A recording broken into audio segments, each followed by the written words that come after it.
Bonjour, ici Anna Sambelli. Hem, je vous ai parlé il y a 2 jours, des peurs irrationnelles, des peurs paniques. Sauf que tout le monde n'a pas accès à ces peurs. Quand on a fait un travail sur soi, c'est beaucoup plus facile de les sentir, mais sinon on se sent complètement immunisé contre la peur, alors que peut-être on ne la sent pas. Donc aujourd'hui, je vais vous parler, des colères, parce que quand on ne sent pas sa peur, parfois c'est parce qu'elle est recouverte par de la colère. Donc la colère, ce que je ne supporte pas, ce qui m'active. Sachez déjà une première chose, c'est qu'il n'y a jamais de bonne raison de se mettre en colère. Alors vivre un instant de colère, une petite, seconde de bouffée qui monte et qui redescend, pourquoi pas? Mais quand la colère, commence à durer ou quand ça fait, déjà plusieurs heures que je suis en colère, là, je suis forcément dans une réactivité qui n'a rien à voir avec la situation. La preuve, c'est qu'à chaque fois que je vis cette situation, je me mets en colère. Ça montre bien qu'il y a rien qui se nettoie et il y a rien qui se libère. Alors, la première chose à savoir, c'est est-ce que c'est juste un agacement, c'est-à-dire quelque chose de très gérable, un petit grumeau qui passe comme ça?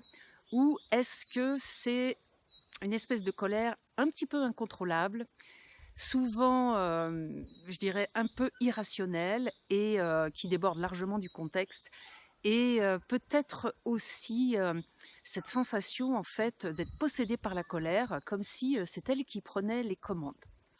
Donc, alors moi je ne connais pas beaucoup ce type de colère, mais je l'ai expérimenté une fois dans ma vie quand j'étais encore professeure des écoles. Il y avait un petit garçon dans ma classe, c'était des petites sections, donc ils avaient 3 ans à peu près. Donc il avait 3 ans et demi et il attendait toujours que j'aie le dos tourné pour, fracasser une petite fille, toute blonde, toute mignonne, toute tranquille. Et là, ça me mettait mais en transe. Je pense que, j'aurais pu le frapper tellement c'était insupportable. Bien sûr, Heu, je pouvais le punir, je n'avais aucune raison de me mettre en colère. Moi, je sentais que j'avais les mâchoires qui se serraient, les poings qui se fermaient et prête à l'attaque, quoi. Donc c'était vraiment, voilà, c'est ce que j'appelle une hyperréactivité. Lorsque vous vous sentez comme ça, pris, par la colère, dans une forme de presque de possession par la colère, alors alors là, on est bien du ressort de Tipeee. C'est ce dont je vais vous parler, mardi 27 à 20h.